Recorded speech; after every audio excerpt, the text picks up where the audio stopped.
ચતુષ્કોણની રચનાઓ ધોરણ 8ની અંદર આપણે પ્રાયોગિક ભૂમિતિમાં જોઈ રહ્યા છીએ કે ચતુષ્કોણની રચના કરવા માટે બાજુઓ અને ખૂણાઓ એના આધારિત પણ ચતુષ્કોણની આપણે રચના કરી શકીએ. આપણે સ્વાધ્યાય 4.3 જોઈએ તે પહેલાં તેની અંદર આવતા ખૂણા આધારિત ચતુષ્કોણની જે રચનાઓ છે તે માટે સૌથી પહેલાં પાયાની વાત કે અલગ અલગ ખૂણાઓ પરિકરની મદદથી કઈ રીતે દોરી શકાય તે જોઈએ. અહીંયા આગળ 60 અંશનો ખૂણો રચવા માટે પહેલાં કિરણ AB રચો, અનુકૂળ ત્રિજ્યાનું ચાપ રચી દીધું. પછી ચાપ જે બિંદુએ કટ કરે છે ત્યાં તમે કોઈ એક નામ આપી દો. એ બિંદુને સમજી લો કે તમે C કહો છો, તો સમજો કે આ બિંદુને આપણે C આપ્યું. હવે Cને આપણે વર્તુળનું કેન્દ્ર લઈશું અને તે જ જે ચાપ હતો ત્રિજ્યાનું તે ત્રિજ્યાના ચાપને આપણે ફરીથી ઉપરની બાજુ રચીશું. ચાપને જ્યાં કટ કરે છે તે છેદ બિંદુને આપણે સમજી લો કે D કહીએ અને હવે કિરણ AD રચીશું. તો આ રીતે કિરણ AD એટલે કે ખૂણો DAB એ 60 અંશનો ખૂણો રચાઈ ગયો. તો આ રીતે 60 અંશનો ખૂણો રચી શકાય. હવે તે જ રીતે 60 અંશના ખૂણાની વચ્ચેના ભાગે અંદરના ભાગે તમે બે સરખા ભાગ કરો તો 30 અંશનો ખૂણો થાય. તો એવું કિરણ દોરો કે જે ખૂણાના બે સરખા ભાગ કરે, જેને ખૂણાનો દ્વિભાજક કહેવામાં આવે છે, કોણ દ્વિભાજક પણ કહેવામાં આવે છે. તો આ કોણ દ્વિભાજકની રચના કરવા માટે આપણે Cને કેન્દ્ર લઈને આપણે CD રેખાખંડ CD લંબાઈનું અથવા તો અનુકૂળ ત્રિજ્યાનું આપણે ચાપ રચીશું. તો Cને કેન્દ્ર એક વખત લઈશું અને અંદરના ભાગે ચાપ મારીશું. સેમ આપણે Dને કેન્દ્ર લઈને તે જ ચાપથી આપણે તે જ માપથી આપણે અંદરની બાજુએ ચાપ રચીશું. તો છેદબિંદુ જે મળશે એ છેદબિંદુ જે મળશે તે આપણે એને કંઈ પણ નામ આપી શકીએ. સમજો કે અહીંયા હું નામ આપું છું E. આ રીતે કિરણ આપણે એની રીતે દોરીએ AE કિરણ. આ રીતે AE કિરણ તમે દોરશો. સહેજ ખસી ગઈ માપપટ્ટી, ફરીથી જરા દોરું છું, જો ત્યાંથી સહેજ માપપટ્ટી ખસી ગઈ છે. અચ્છા, તો AE કિરણ તારે ખૂણો BAE અથવા EAB એ ખૂણો 30 અંશનો થશે. ઉપરનો પણ 30 અંશનો થશે, DAE પણ 30 અંશનો થશે. તો આ રીતે 60 અંશનો કોણ દ્વિભાજક કરવાથી આપણે સરખા માપના બે ખૂણાઓ દોરી શકીએ છીએ. હવે આ જે 30 અંશનો ખૂણો છે તેનો પણ કોણ દ્વિભાજક કરીએ તો આપણને 15 અંશનો ખૂણો મળે. તો સમજો કે આપણે એક જ ચાપ છે તેની ઉપર C અને Fને કેન્દ્ર લઈને આપણે જો અનુકૂળ ચાપ રચીએ ખૂણાના અંદરના ભાગે તો આપણે 15 અંશનો ખૂણો રચી શકીએ. જો સેમ વસ્તુ છે, Cને કેન્દ્ર લીધું અને સેમ ચાપ રાખીને Fને કેન્દ્ર લીધું. આ છેદ બિંદુનું કોઈ પણ નામ આપી શકો તમે. નામ આપો અત્યારે તો હાલ સમજો કે હું તમને G નામ આપું છું અને AG કિરણની રચના કરો. હવે A થી G કિરણ, AG કિરણ, આ AG કિરણ જે છે એને કારણે આપણો 15 અંશનો ખૂણો રચાશે. એટલે ખૂણો BAG એ 15 અંશનો ખૂણો થશે. તો આ રીતે GAB અથવા તો BAG 15 અંશનો ખૂણો રચાશે. સમજો કે આ રીતે 15 અંશનો ખૂણો રચ્યો તે જ પ્રમાણે તમે આની અંદર બીજા ખૂણાઓ પણ અલગ રચી શકો. 7.5નો રચવો હોય તો પણ તેની વચ્ચે પણ રચી શકો. હવે તમને ખબર છે કે ઉપરનો જે ખૂણો છે એ ખૂણાના પણ હું જો કોણ દ્વિભાજક કરું DAFના, એટલે Dને કેન્દ્ર લઉં અને Fને કેન્દ્ર લઉં, Dને કેન્દ્ર લઉં અને Fને કેન્દ્ર લઉં અને અંદરના ભાગે હું કોણ દ્વિભાજક રચીશ તો કોણ દ્વિભાજક હું રચીશ તો તે કોણ દ્વિભાજકને કારણે મને 45 અંશનો ખૂણો મળશે. તો પહેલાં શું લે કે એફને કેન્દ્ર લીધું અને પછી ડીને કેન્દ્ર લીધું અને જે છેદબિંદુ આવ્યું ત્યાં હું કિરણ દોરીશ. આ કિરણ તમે દોરો, એ કિરણની મદદથી તમે એક નવો ખૂણો બને. 30ના 2 ભાગ થઈ ગયા, 15 15. હવે નીચેનો 30 તો ઓલરેડી હતો જ, એમાં આ 15 એડ થઈ જાય એટલે આપણે કહી શકીએ કે ખૂણો જે આપણો મૂક્યો છે તે નવો બનાવ્યો તે એ આપણે જો શૂન્યથી શરૂઆત કરીએ તો 45 અંશનો ખૂણો થઈ જાય. તો એ ખૂણો જે છે એ 45 અંશનો છે, 45 અંશનો ખૂણો. તો અહીં 30 અંશમાં બીજા 15 અંશ એડ થઈ ગયા એટલે 45 અંશનો ખૂણો થઈ ગયો. સમજો કે આને 0 કીધો અંશ અને 15 અંશ, 30 અંશ, 60 અંશ. તો આ રીતે અલગ અલગ ખૂણાઓની રચના થાય છે.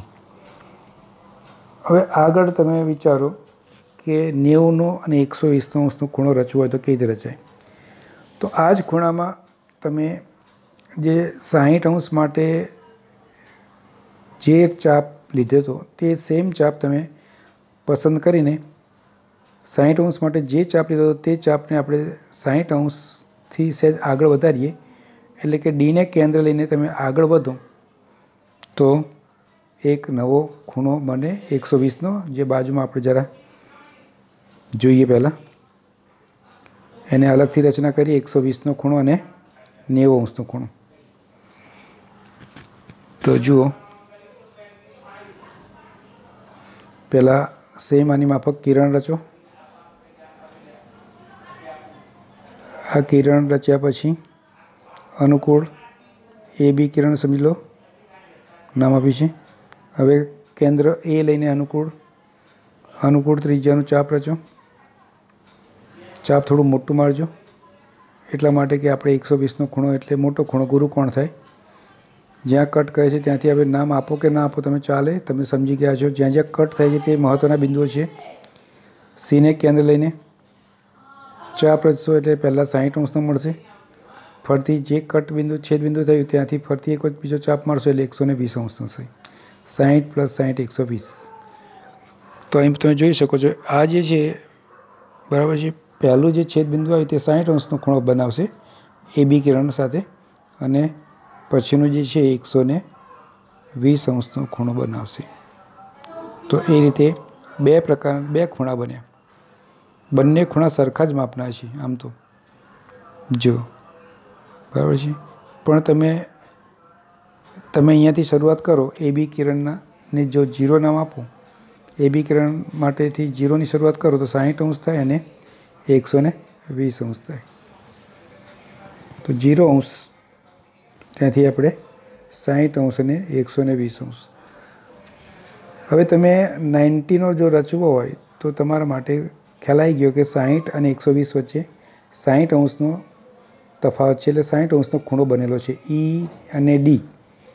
તો ઈ અને ડીને જો તમે કેન્દ્ર લઈને ચાપ રચો તો ખૂણા ઈ એ ડીના 2 સરખા ભાગ થશે કોણ દ્વિભાજકની મદદથી. તેથી 60 અંશના 2 સરખા ભાગ એટલે 90 થશે. અનુકૂળ ચાપ લઈ શકાય અથવા તો ઈડી પણ ચાપ લઈ શકાય. હું અનુકૂળ લઉં છું, અનુકૂળ માપ લીધું અને જે બિંદુ મળ્યું છે ત્યાં હું રચના કરું છું. કિરણ એ જી અથવા તો કંઈ પણ નામ આપી શકો તમે, બરાબર છે. બરાબર ક્લેરિટી આવે એટલા માટે ફરીથી ચાપ રચું છું. અને આ જે મળ્યું કિરણ, એ કિરણ 90નો ખૂણો બનાવશે 90 અંશનો. 90 અંશનો. તો તમે એ સમજી શક્યા 0થી 60, 60થી બીજા અંદર 30 થયા કોણ દ્વિભાજકથી એટલે 60 ને બીજા 30 એટલે 90, 90ની અંદર બીજા 30 ઉમેરો એટલે 120 અંશ. તો આ રીતે તમે જાતે પ્રેક્ટિસ કરો, ખૂણાઓથી એક પછી એક દોરતા જાઓ. મારી માફક એક સાથે પણ દોરી શકો અથવા અલગ અલગ પણ તમે દોરી શકો છો.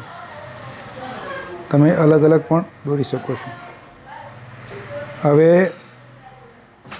આ જ ખૂણાની અંદર જે 60 અને 90 બતાવી રહ્યા છે તેની વચ્ચે તમે મતલબ કે કોણ દ્વિભાજક રચો તો પાછા 60 અને 90 એટલે 30નો ખૂણો વચ્ચે છે, ત્યાં તમે કોણ દ્વિભાજક રચો તો 15 15 થઈ જાય.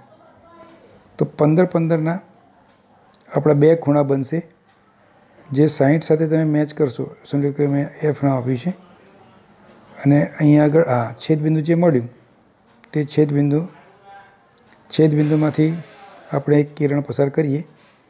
તો એ કિરણ પસાર કરીએ અને આ રીતે 30° બે સરખા ભાગ થઈ ગયા, એટલે કે 15 15. તો આ બી 15નો એટલે કે 15 થશે, એટલે તમે કહી શકશો કે 60માં 15 ઉમેર્યું એટલે 75°નો. એટલે 0થી શરૂઆત કરો તો પહેલાં 60 થયું, પછી 75, પછી 90, પછી 120. પણ સમજો કે 90 અને 120ની વચ્ચે આપણે રચીશું કોણ દ્વિભાજક, તો બીજા ફરતી પાછા 15 15 થશે, કારણ કે ડિફરન્સ 30નો છે. તો વચ્ચેના ભાગે આપણને જે ખૂણો મળશે તે 105°નો હશે, 105°નો. તો સેમ કોણ દ્વિભાજક એટલે તમને ખ્યાલ આવી ગયો, એક જ ચાપ પરના જે કિરણોના બિંદુઓ છે ને તેને જ કેન્દ્ર લઈને તમારે ખૂણો રચવાનો છે. બરાબર ધ્યાનથી જોજો. આ જે ખૂણો છે એ 105°નો છે, ભૂલથી 75 લખાઈ ગયું છે. જુઓ, એક પછી એક ખૂણા જુઓ, આ 75નો નથી, 105°નો છે. ભૂલ છે, જરા સુધારી લીધી. 105° અને આ 120°. તો આ રીતે અલગ અલગ ખૂણાઓ તમે જુદા જુદા માપના રચી શકો છો. 75°નો છે. હવે તમે સીધો જ લંબ દ્વિભાજકની મદદથી બરાબર છે 90°નો ખૂણો રચી શકો અને એના ઉપરથી 45 અને 135 પણ રચી શકો. એમાં ઘણા બધા તમે રચી શકો તમારી રીતે. તમે એક વખત એક બે ખૂણા તમે સમજી લીધા પછી તમે અલગ અલગ પ્રકારના ખૂણાઓ દોરી શકશો. સમજો કે મેં આ એક કિરણ દોર્યું છે, વિરુદ્ધ કિરણ દોરી દીધા. દાખલા તરીકે એ બી કિરણ આપણું રાઈટ સાઈડ છે, જે 0°થી હું બતાવું તો કુલ ખૂણો કેટલો થાય તમારો? તો કુલ ખૂણો આપણને ખબર છે 180°નો થાય. આખો ખૂણો કરીએ તો 180°નો થાય. હવે એને એક્ઝેક્ટ હું દ્વિભાજક કરીશ, લંબ દ્વિભાજક થશે. એ દ્વિભાજક કરીશ તેને લંબ દ્વિભાજક પણ કહેવાય. એટલે કે 180ના બે સરખા ભાગ થઈ જશે. તો એક ચાપ માર્યો જે આપણે કરી છે તે પ્રમાણે જ જ્યાં જ્યાં કટ કરે છે, છેદે છે, તે બિંદુના નામ આપી શકાય. નહીં આપો તો પણ ચાલી શકે છે. પણ શું કે મેં અહીં આગળ ડી અને ઈ આપું છું.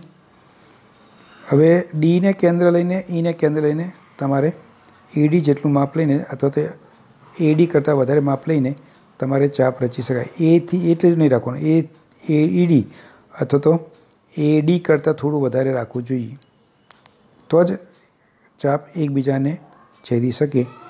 અને આ રીતે જે બિંદુ મળશે છેદબિંદુ, તેમાંથી આપણે કિરણ રચી કાઢીએ.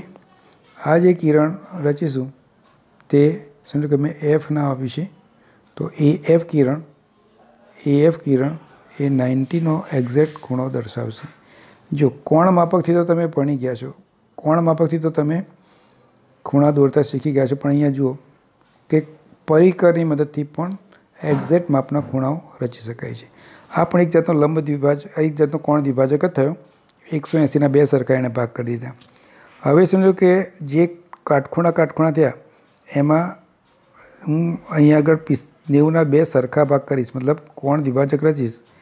તો એક કોણ દ્વિભાજક ખૂણાના બે સરખા ભાગ કરશે. 90ના બે સરખા ભાગ એટલે 45.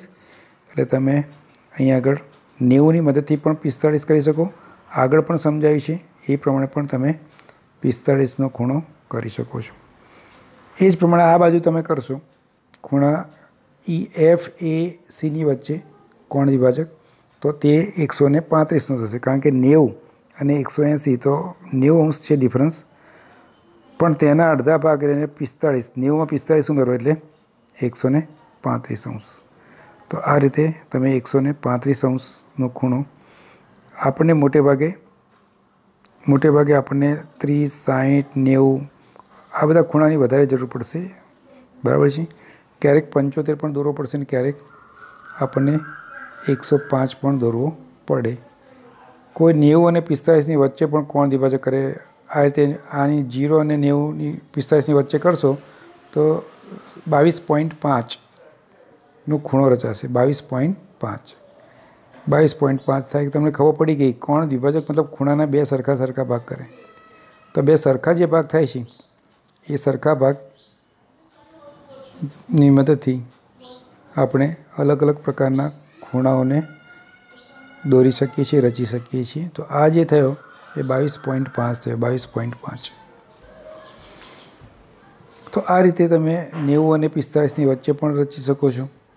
બરાબર છે. 90 અને 135ની વચ્ચે પણ રચી શકો. જે અહીંયા આગળ પોઈન્ટમાં આવશે. જેમ 22.5 આવ્યું તેમ તમે 90 અને 45ની વચ્ચે એટલે 45માં તમે 22.5 ઉમેરી દો. તો 22.5 તમે જેવા ઉમેરશો કે તમને કેટલા મળશે? 67.5 ડિગ્રીનો આપણને ખૂણો મળી રહે છે. જો બાજુમાં તમને બતાવું 45° છે એની અંદર તમારે બીજા 22.5 ઉમેરી દેવાના એટલે તમને 67.5° ખૂણો બનશે. તો 67.5° ખૂણો તમને મળે છે. તો આ રીતે અલગ અલગ ખૂણાઓ તમે રચી શકો. તમે એની પ્રેક્ટિસ કરજો. 150નો પણ રચી શકાય.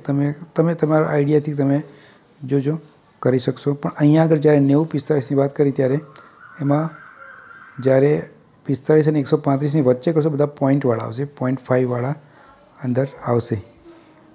તો વિદ્યાર્થીઓ જુઓ આની અંદર તમે અલગ અલગ કરશો તો તમને સારી રીતે પ્રેક્ટિસ થશે અને તમારે અલગ અલગ કરવા જોઈએ પહેલી વખતે. અને તે પછી તમે એક જ સાથે બધા જ 30, 60, 22.5, 15, 45, 75, 60 બધા તમે 90, 120, 105, 135, 150 બધા જ દોરી શકો છો. બરાબર છે. તેની તમે પ્રેક્ટિસ કરજો. પણ પહેલાં તમે અલગ અલગ રચનાઓ 60°, 30°, બરાબર છે. હું અહીંયા જે લખું તે તમારે હોમવર્કની અંદર કરવા જરૂરી છે. કારણ કે આપણા ચતુષ્કોણની જે રચના છે એમાં આ બધા ખૂણાઓ આપણે પરિકરની મદદથી રચવાના છીએ. પણ કેટલાક ખૂણાઓ જે છે પરિકરની મદદથી રચવા થોડા કઠિન છે. તેને આપણે કોણ માપકની મદદથી રચીશું. બરાબર છે. કોણ માપકની મદદથી રચીશું. દાખલા તરીકે આપણને એમ કે 70નો દોરો તો 70નો દોરો આપણે કોણ માપકથી આપણને નથી આવડતું, શક્ય નથી. તેથી આપણે શું કરીશું? 70નો ખૂણો દોરવાનો થશે ત્યારે આપણે કોણ માપકનો પણ ઉપયોગ કરીશું. પણ આ બેઝિક જે છે તે તમારે 9મા ધોરણમાં અને 10મા ધોરણમાં ખૂબ ઉપયોગી છે. તો તમારે એ હોમવર્કમાં આ શીખી લેજો, કરતા રહેજો. તો આપણે 4.3 પણ સારી રીતે કરી શકીશું. તો આજનું હોમવર્ક આ રહેશે. તમે બધા એ પૂરું કરી લેજો. ઓકે.